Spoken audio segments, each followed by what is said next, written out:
We are happy to have you joining us. We thank you for accepting our invitation.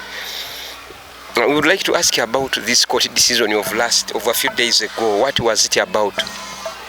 Yeah, it was clearly an emergency temporary injunction to stop Jimmy Akena and his group to hold what they call an extraordinary annual general meeting of the party, which was supposed to have taken place on Saturday, 26th. This was as a result of a recent roadmap that Jimmy has set up. That is a roadmap for a delegates conference and electing new party leaders. But because Jimmy had, to all intents and purposes, on his side of illegality, been the leader over a two-term period equivalent, I don't recognize it. He, together with Dennis and managed somehow to get themselves nominated as candidates for president of Uganda People's Congress. After the formal nominations, Dennis decided to take Jimmy Akena to court, challenging Jimmy's intention to be nominated as a candidate for president for a third term. The High Court, on the merit of the application only, found that Jimmy would be in breach of the UPC Constitution if he was allowed to continue and present himself as a candidate for the third term. But against that background, Court of Appeal had very definitively ruled in 2020, actually September, that Jimmy was not president, is not president, and never been formally elected by a delegates conference of the party. The background to this is a matter that started in 2015 when Jimmy and a few and others stood for president of the party. In an amended constitution, you needed to get a majority members of the district conferences. Jimmy had got the majority. He was the only person who got the majority of the district conferences. Unfortunately for him, I don't know who advises him, he elected to call what he calls a consultative meeting, in which he invited a predominant majority of delegates who supported him.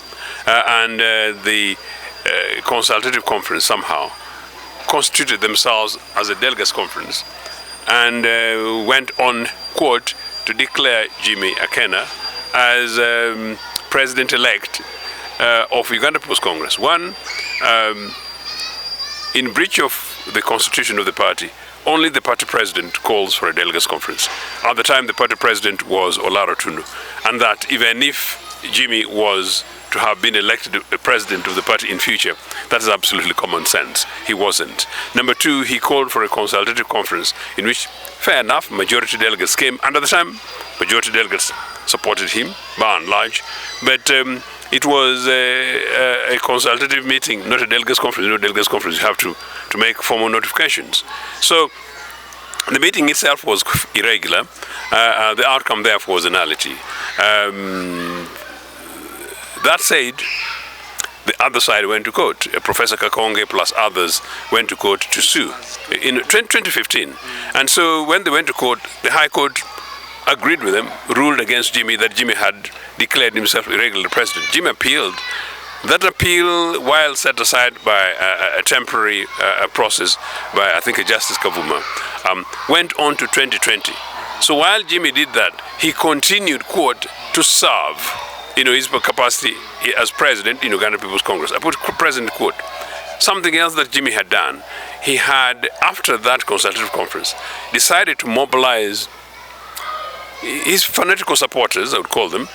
Many of them are decent members of UPC, but just driven by, different kind of interests. And they chased Olaro Tunu, who was our president at the time, from the party headquarters. So they came and took over the party headquarters. It was like a coup. So I don't know whatever it is, but basically it is an invasion of the party headquarters and come occupy and take it over. The coup would possibly have been. The coup is more like what happened in that alleged delegates conference. The occupation of the party headquarters, whatever you call it, similarly, that's what happened. So When the Court of Appeal eventually, after a very long time, has met and sat, in 2020 August, September, led by a fantastic judge Irene Mulengera, gave a very definitive ruling, very good interpretations, that one, Jimmy was not a regularly elected president, and two, that party members ought to have been given opportunity to elect their lead, their president, and she ordered so that fresh elections does take place. It's the fresh election that she ordered where it starts from. Jimmy said he was not going to participate in that election because the order of fresh elections meant Jimmy would not call the delegates conference because he didn't have the mandate. The person who should call the delegates conference if he was still president was Olaro Tunu. Olaro Tunu had served only one term. It's a little bit confusing to your viewers, but I think it's important. Olaro Tunu had called Olaro Tunu couldn't call the delegates conference, but when he had arranged for the elections, he was committed himself to serving only one term, to his credit. So he appointed his vice president, Joseph Bossa, to take over the leadership of the party as he bowed out. Joseph Bossa led the party in between that time until 2019, I think 2018 actually, when he went for medical treatment abroad. At that stage, he appointed Peter Walubiri as acting leader of the party while he was abroad seeking medical treatment. Bossa dies in exile. Bossa dies abroad. Once he died abroad, Walubiri assumed the acting leadership of the party. So when the court ruling came, it found Walubiri now as the acting leader. So on the basis of the Court of Appeal ruling, you may like Walubiri or not, but he had taken over from Joseph Bossa legally and legitimately and within the constitution of the party. You may like Bossa or you don't. Bossa had taken over from the last elected president of the party, who is Olaro Tunu. That is the state in which we found us. So but Walubiri goes on to organize elections. When Walubiri went on to organize elections, there was one Dr. Opul, one Dr. Okello, one Peter Walubiri himself as candidate, and Joseph Ochen.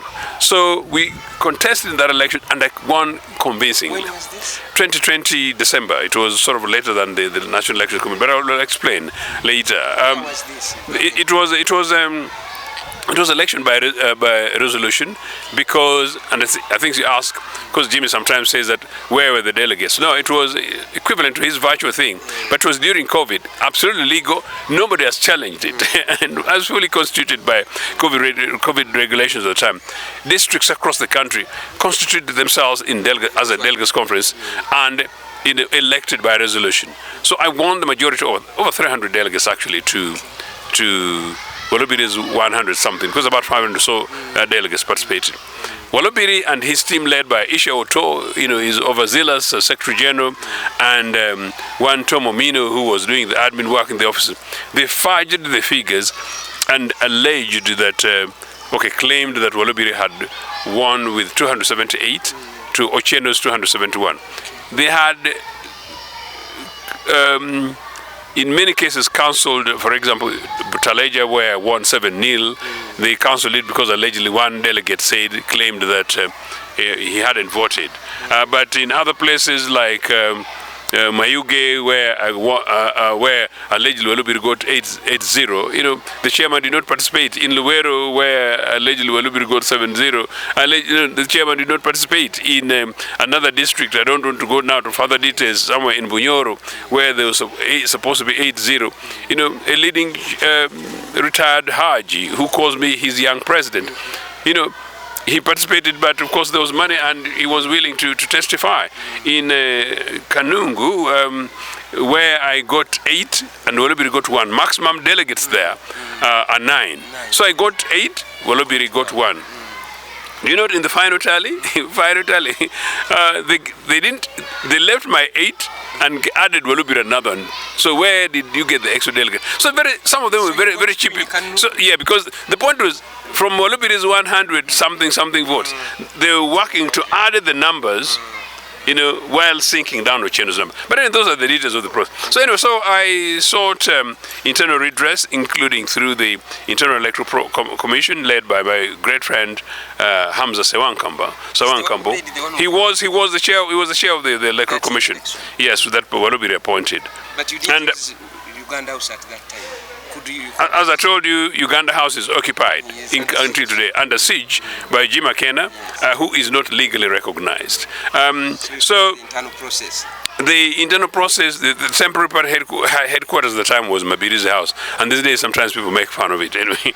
So the results meant that, so I tried to engage Hamza Ishoto as official secretary general of the party, and I had no luck. For that reason, I issued a statement and said that I intended to go to court. But I think they thought maybe I was just pulling their bluff. So in March, I decided to go to court, March 2021, to seek a judicial review. One, yes, praying that court, on the basis of the evidence provided, declares me president. But number two, I asked for a permanent injunction against Jimmy Akena, and that judicial review, which normally should take in law 6 months, has now taken 4 years and 4 months. Yes, 4 years, 4 months, and 4 judges. The judge who's handling the case at the moment is the 4th judge in my matter, so you can see it. Who are those 4 judges? Initially, Justice Odoki, and then much later, Philip Odoki, and then later, I think, Dr. Zingiza, and then after Dr. Zingiza, the matter went to the then former head of Civil Division, when I made a formal complaint to the principal judge at the time. So he handed it over to the then head of the Civil Division, I think Seikano, and then of course nothing happened in his hands, and then recently it has been taken over by the current acting head of the Civil Division, who's a fantastic lady, Justice Joyce Akavuma, who has set, I think, August the 19th at the moment as the date for delivering that. Now, while that was happening, Jimmy was proceeding with his illegality. Dennis Enap was participating in the legality. He was part of the Akena machine. No, part of illegal, meaning that Dennis is a lawyer. He ought to have known that elections under Akena was basically to legitimize Akena. But to his credit, I think he knew what he was trying to do. And it has paid off, because it exposed Jimmy Akena's move to amend the party constitution. And number two, to test actually an element of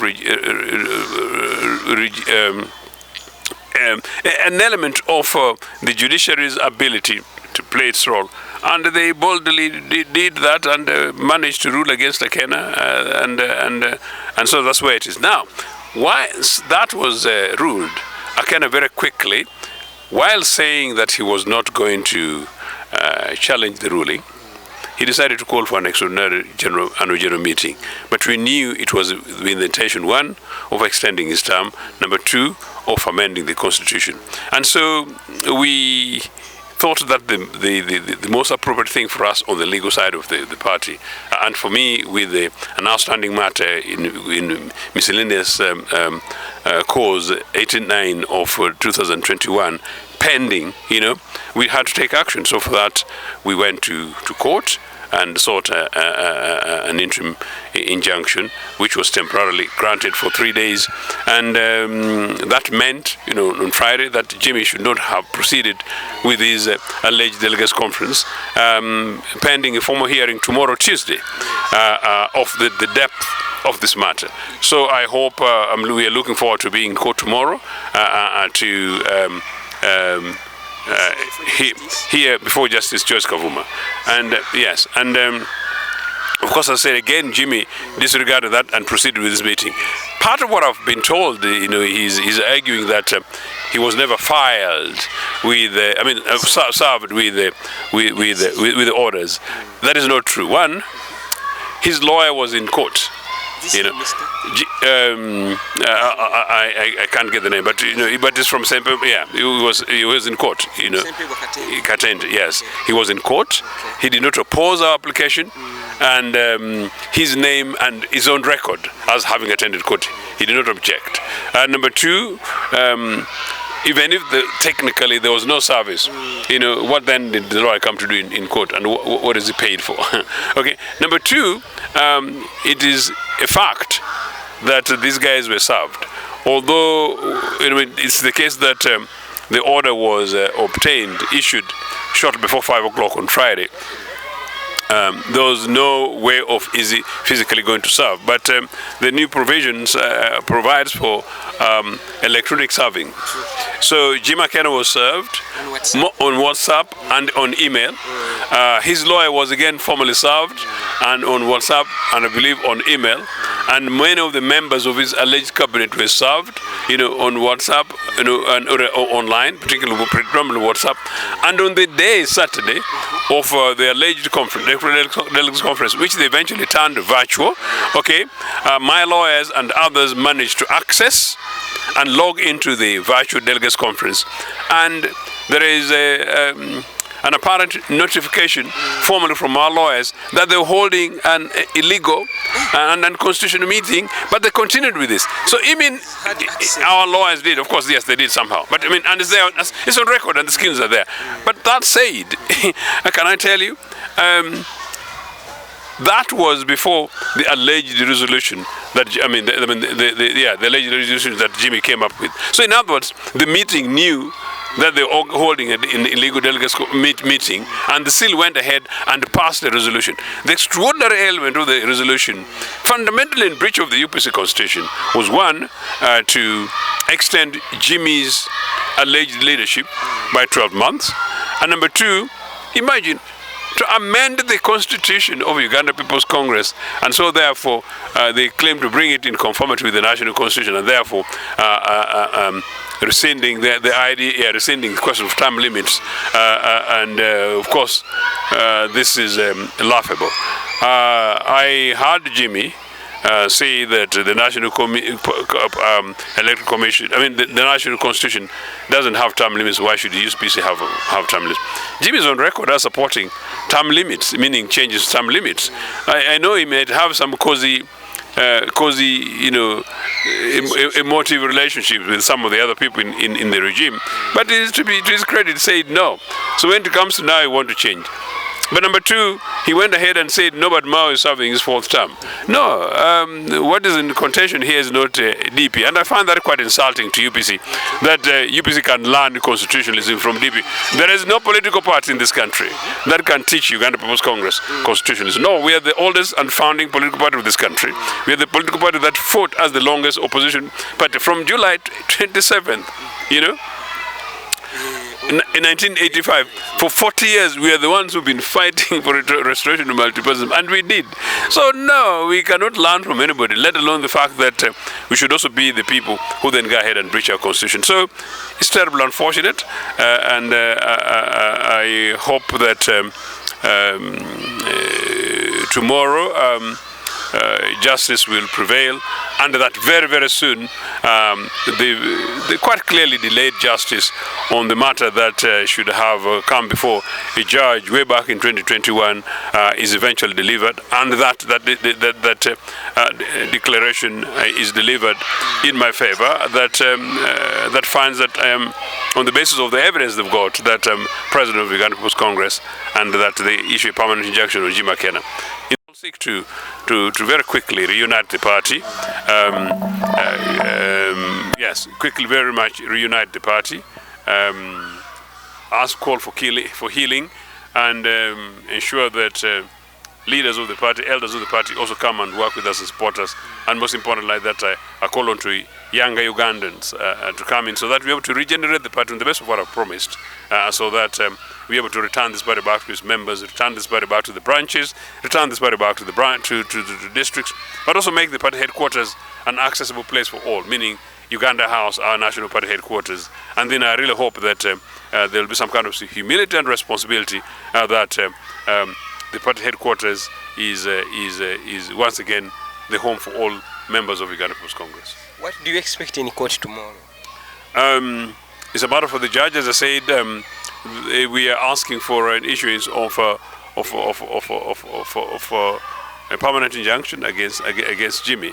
I know that the judge in Bernard Namanya effectively issued a permanent injunction on Jimmy as far as the matters of the party are concerned. He continued, but on this occasion, obviously, we are seeking the same. But in this case, we hoped that he would respect the injunction at the time, which lasted for 3 days, with the power of what we expect to be confirmed tomorrow, subject to the disposition of the substantive matter, which is miscellaneous cause number 89 of 2021. So we hope that happens. But of course, this will now be happening in a very new situation where there is a very clear sense of impunity, a very pure sense of arrogance, and most importantly, a very deliberate contempt of court, something that has happened and that Jim has done again and again and again. He should pay price for contempt of court. Do you think he should go to Luzira, should go to jail? I like law. I should have gone to law school, but I missed it by 0.2 of a point. Then before I found my way in exiting Uganda, thanks to NRA a dictatorship at the time, I expected to finish my course and return to law school. But that is a matter for the judge. The judge will see will do as she sees fit, and the implications are obviously obvious. But most importantly, we just want to have the matter of Uganda People's Congress leadership resolved. I don't want UPC leaders and members going anywhere. I just want us to go home and work hard. I also just want us, when we have legitimate offices, to go to those offices and work for the people of Uganda. I don't want UPC members to be anywhere. I don't want UPC members to be in exile. I lived in exile, very painful, very tough. Jimmy lived in exile twice. Many of our members have lived in exile. Many of our people have lived in concentration camps, and many of our leaders have lived in fear. Many of them have lived in other squalid conditions across the country. So have many other Ugandans. So UPC leaders and members ought to be rallying around to make sure that we create an enabling environment in which there is harmony in the party, but also create an enabling environment in which we're able to recruit and mobilize and prepare ourselves as an alternative part of government. Now, Dr. Obote, wherever he is, do you think he's proud or ashamed of his son, Jimmy? Now, that's a tricky question. What will Milton Obote be proud of at the moment? I told another program earlier that in the event that Milton Obote landed today at Entebbe Airport, this country would shake. If Obote landed in this country today, this country would shake. But definitely if Obote landed at Entebbe Airport, I know many people in UPC would seek to bury themselves alive.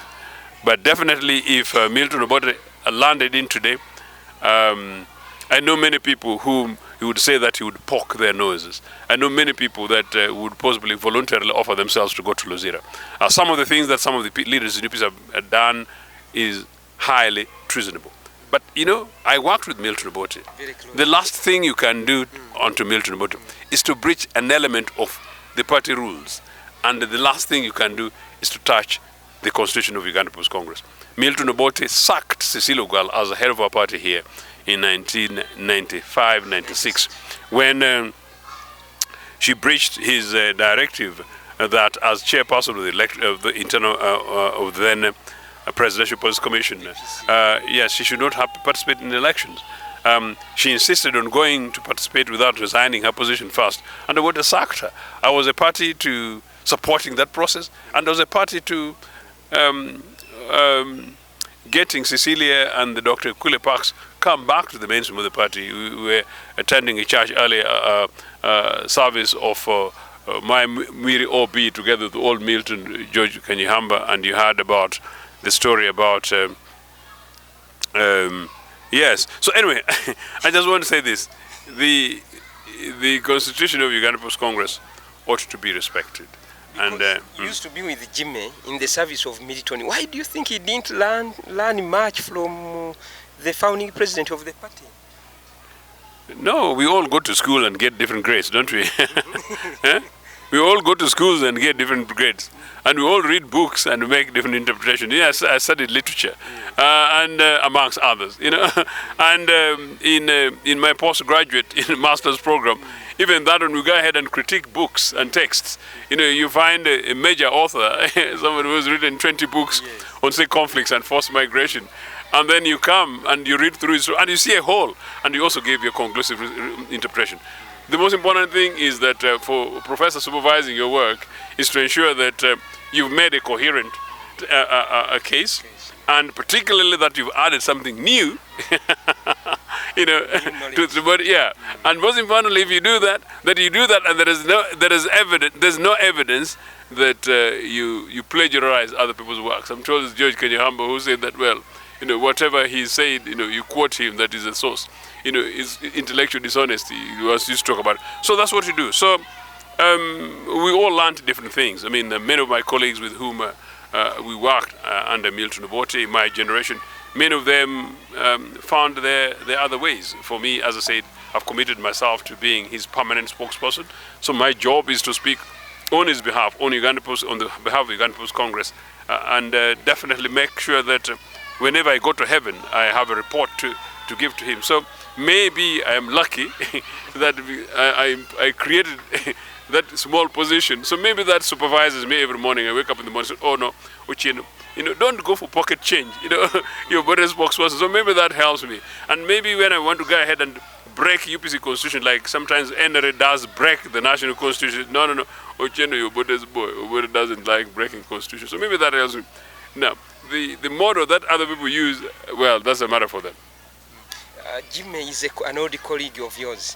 When have you last talked to him about all of these things that have happened in the party? I've spoken to Jimmy within the last 1 week. And I must say it's a very important question. For the first time in a very long time, I had a meeting with Jimmy and someone else on these matters. And within the last 1 week, you know, and you know, the irony is that when we all meet and talk, everybody else is very passionate or presents as passionate about this party and about this country. But you can quite clearly see that the passion is about a position, but possibly using the party. No, that I reject that. So what did he say to you? Was he not angry that you've been out against him? That meeting was a very cordial meeting, completely the direct opposite of everything that is happening. In any case, that meeting happened before the mutilation of the constitution under an illegal operation that took place on Saturday. But I think what's important is that Jimmy, Walubiri, Napo, anybody else who sensibly wants the future for this party will recognize that whatever happens, even after my legal victory, I need to work with all of them, who are available for the party to rebuild this party going forward. We all need each other. I guess sometimes they're rather irritated when we have some overzealous supporters of particular individuals that where you disagree on a very obvious thing for which somebody is wrong, and then they want to poke in your direction, including people sometimes question your integrity, and then their integrity is that I'm there on television, and then some people want to question your track record. Their track records are very dubious. You know, they want to give an analytical conclusion of what you're doing. All you're trying to do is to protect the UPC constitution. That frustrates me. But no, I have been formally an official of Uganda Post Congress for the last 35 years. So you can see that that's a very long time. In which capacity, sir? Definitely older than your cameraman, who's a fantastic young man. So, I've done this. I have... the different capacities? On different capacities, yeah. So from, secretary of the external bureau of the party, helping to set up a party office, external bureau, chairperson of the external bureau, party envoy abroad, home here, national vice chairperson, official spokesperson of the party, national assistant treasurer, presidential candidate, parliamentary candidate several times. But most important, as I said, when I was the spokesperson of the party, I was the first official national spokesperson of the party at cabinet level. So I was not a communications officer for the party. You were appointed by Mama Miri. So basically, part of her team. Yes, and that means that in the absence of Mama Miriam, what I spoke was most authoritative. And many times I represented Dr. Obote's interests around the world, and wherever I went and see him. So no, we've come a long way with some of these things. Can't question your legitimacy and profile in the party. No, we've come a long way with some of these things, and all of my interest is no. I've said that I've got a little line on the history of UPC and the history of the Republic of Uganda. So at any time I can go and retire to look after my goats in Agongera, since we don't have long-horned cattle there that we leave for the Bachwezi. So look, I can go ahead and do that. But all I'm interested in, as long as I'm alive, people have died for this party.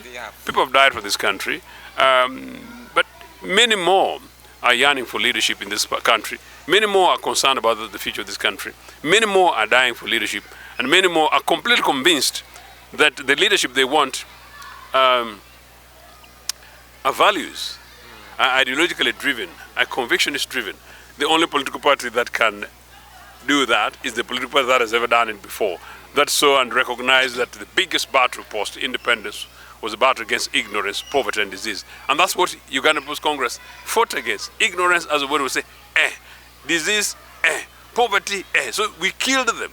We killed them by building schools across the country. We built them by building hospitals. People say, across the, not 22, many more, but that was within the particular confine. We built them by creating jobs and industry. We built them by building roads. We built them by setting up banks, all of which NRA has broken.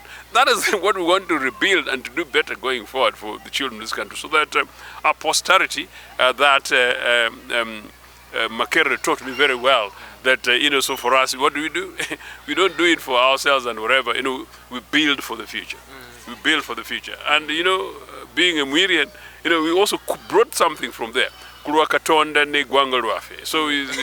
turned it Lungereza, since if you can't heal Luchwezi, it's forgotten my country. So that's what we do, and that's what drives some of us as Mwirians. As an old Milton being a Mwirian, who am I to dare challenge that position? So that's what I work for.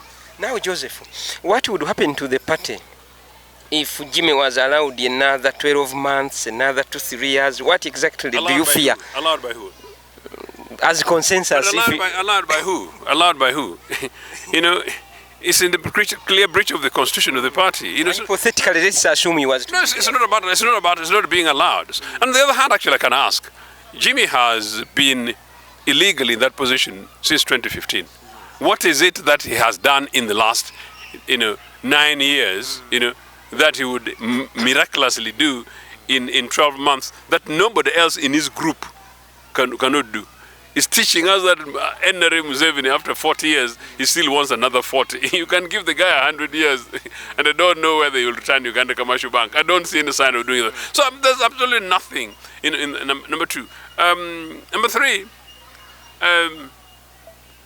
Jimmy illegally occupied Uganda House in 2015-16, yeah?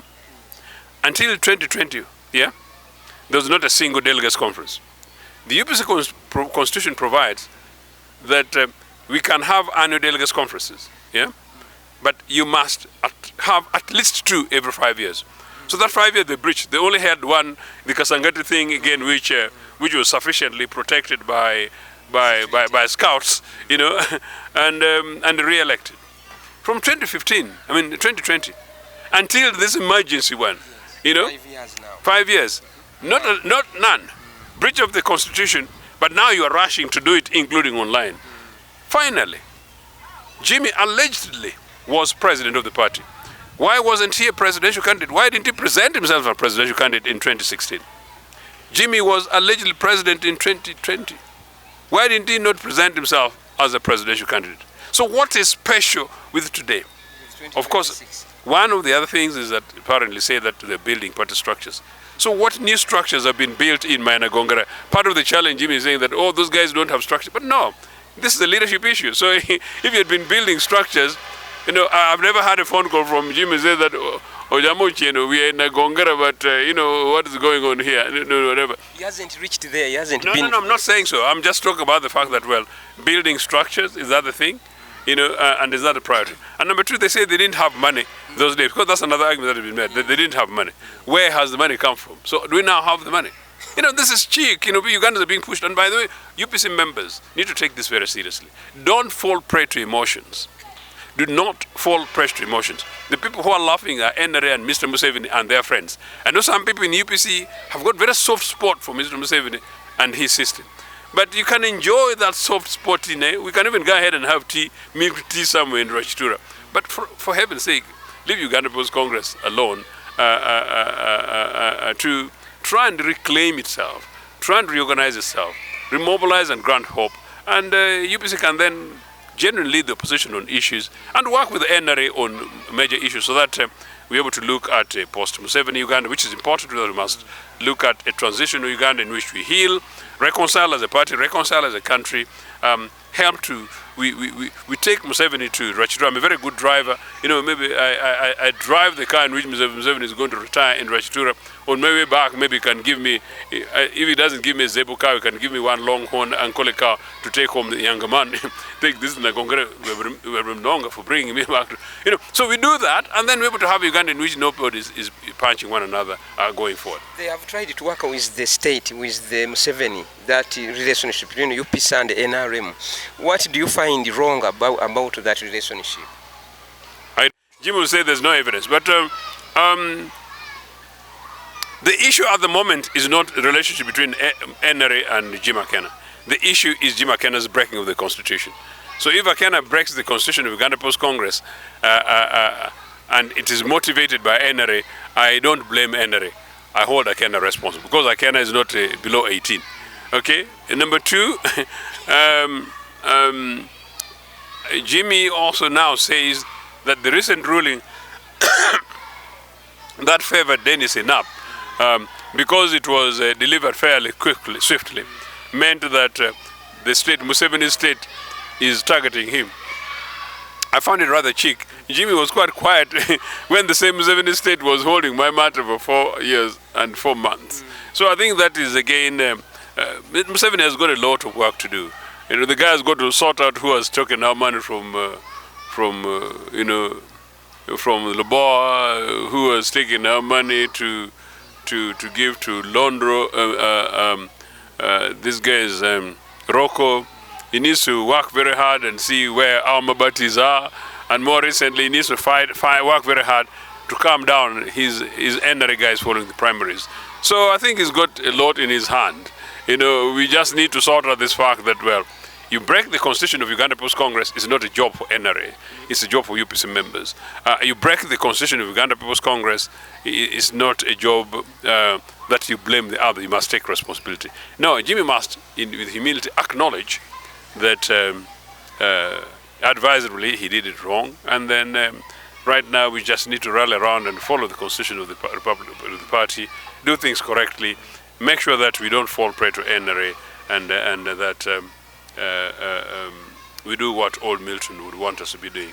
Now, given the situation in UPC currently, what do you think an ordinary congressman in Masaka, in Nagongera, what should they do? What should they hope for? First of all, many of them are very confused. Many of them have misled. Many of them are in pain. But most of the UPC members across the country are suffering. So the sooner we realized that and woke up to provide the leadership, the better. But I think so what should be done is that party members across the country need to recognize the constitution of the party, respect the constitution of the party, recognize the constitutional position of Ochieno, of Akena, of Walubiri, and of Enap, and all other people, and know that whoever is mutilating their constitution is mutilating their future and their children's future. So they need to take a position. UPC members need to wake up and take a position. UPC members who supported Jimmy blindly, including some of his other relationships, including the positions that you were trying to suggest that I was trying not to go to, of Beta Mongi being sitting in cabinet with the NRM, wherever. No, on behalf of Jimmy, it's not on behalf of UPC, because I said Jimmy is not a legitimate president, nor did he get the mandate of UPC members. Working with other parties is a mandate as directed by either Central Executive of the party, Delegates Conference of the party, or indeed the party cabinet with approval of relevant organs. That did not happen. And in any case, even if it happened, Jimmy's cabinet would not have been a legitimate cabinet, as I said. So, that's the quack by Jimmy and his wife and a few other people made their deals, but those are their personal deals. Because I have not seen any aspect of that deal in Agongera. I've not seen any aspect of that deal anyway in Tungamu. But I hear all sorts of stories. So for party members, I think they should wake up and take a position. And next time you see a masquerader somewhere, call them their names as masqueraders and claim back your party, because the power of the party is in the membership, and the lowest unit with the power is the party branch.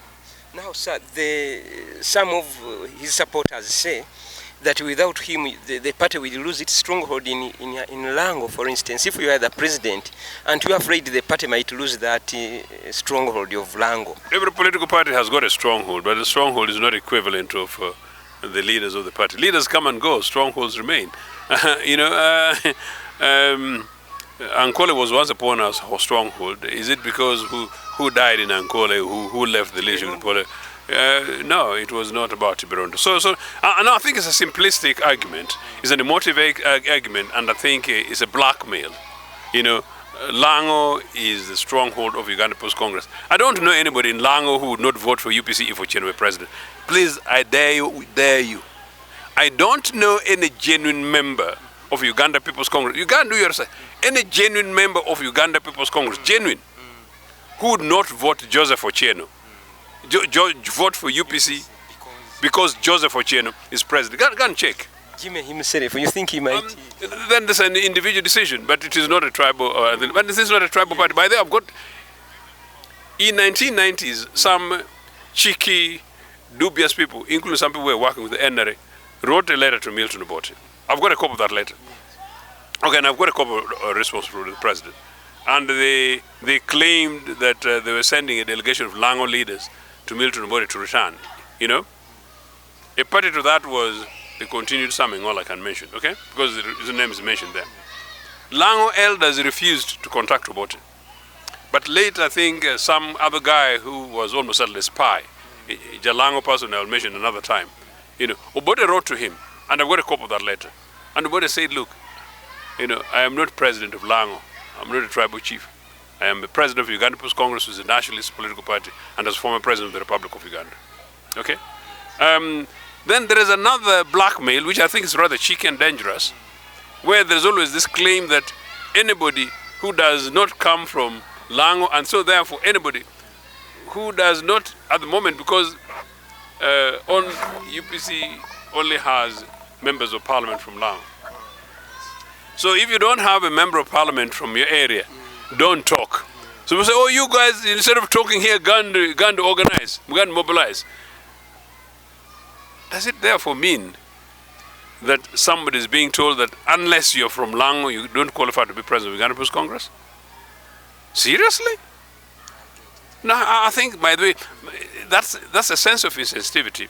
It's wrong, it's treasonable, and treasonous. And if Milton Obote came today, as I said, old Milton would whip people.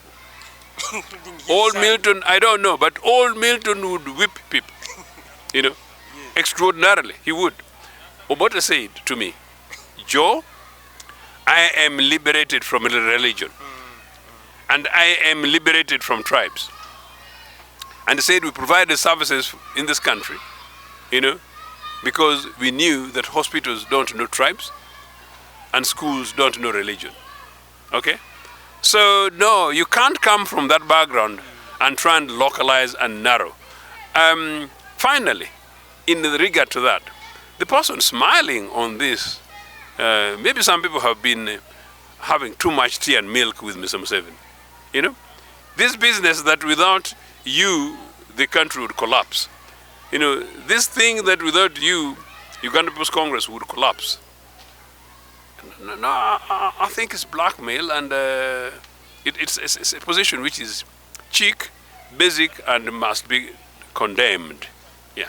Now there are people, because he has been a member of parliament on UPC for 20 years, has been its president even improperly for 10 years almost. There are people who have concluded that this gentleman is actually ungrateful. Do you agree with that characterization? Ungrateful to who? No, I wouldn't call Jimmy ungrateful. That is a matter for his constituents. I think I'm just concerned by the fact that he's holding the party hostage at the party headquarters illegally. That I am.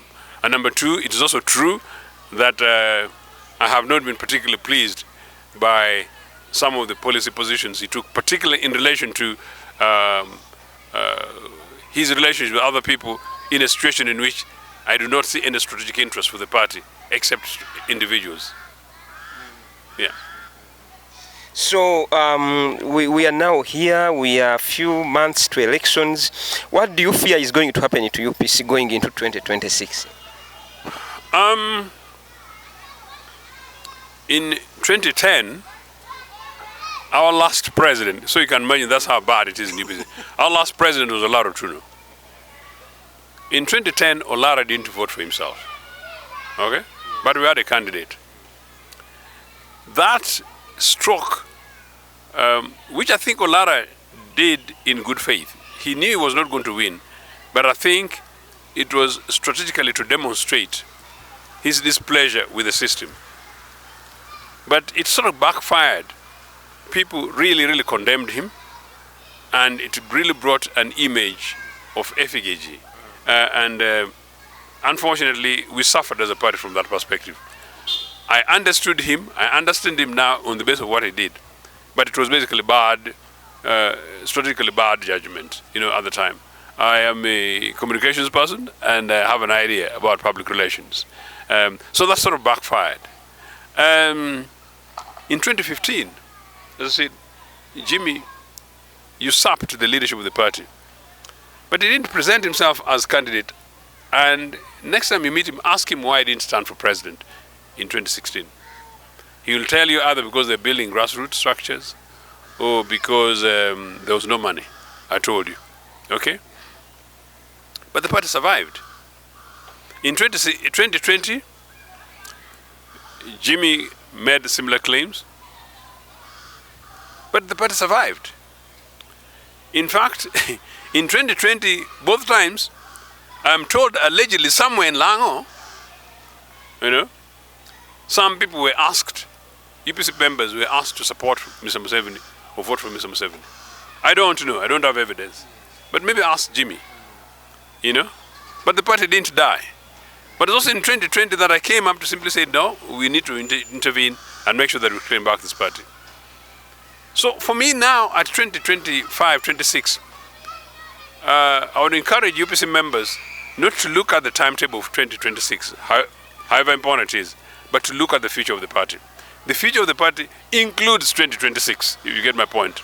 We cannot say that because there's 2026, we must break the constitution, forget about our identity, forget about our policies and programs, let the end justify the means, including mutilating our constitution, including sometimes seeking to mutilate our own colleagues because we're very desperate to jump and be at a particular pole or a particular dining table, UPC can't do that. We are an idea that cannot die. NRA will collapse, and retire. All, if not most of the political organizations you see today will collapse and retire. UPC has an idea, no, we are going to live and live and live and live. So, but that said, it's important that we resolve these matters very urgently. We have lacked leaderships, legitimate leadership since Olara. We need to rally around very quickly. We need to be able to claim leadership. I hope that the matter that could have been handled better by the judiciary is resolved, that I'm declared leader of the party, that I would bring back the party, bring order very quickly. And as you know, whoever the president of Uganda Post Congress is a presidential candidate.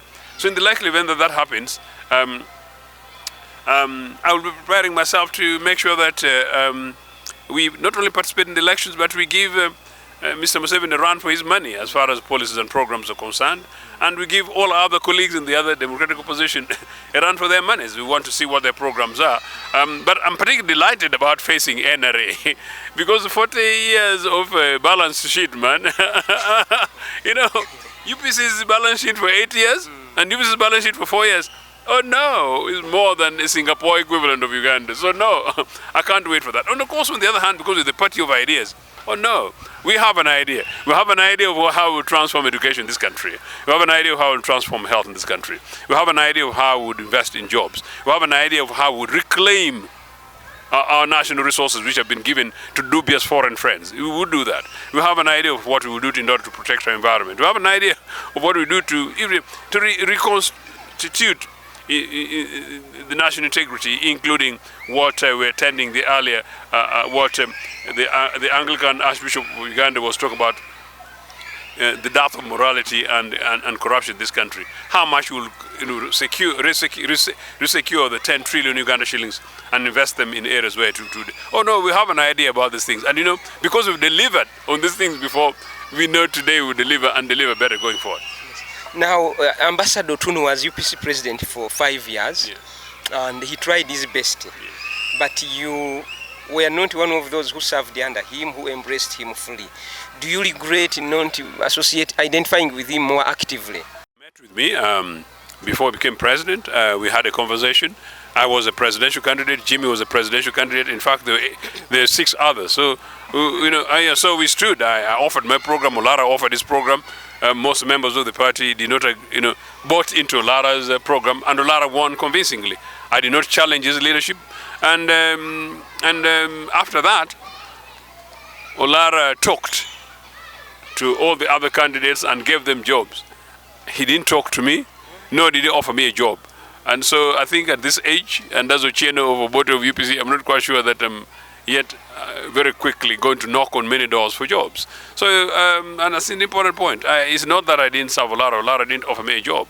And, whether or not if he offered me, I would have taken it, and what, I don't know. So my participation in Olara's cabinet has got everything to do with Olara. And by the way, because Olara was president elected, he has the right to work with the people of his own choice. And I never faulted him and told him personally. I've told him that, well, I don't fault him on that, only to take away the public myth that I refuse to participate.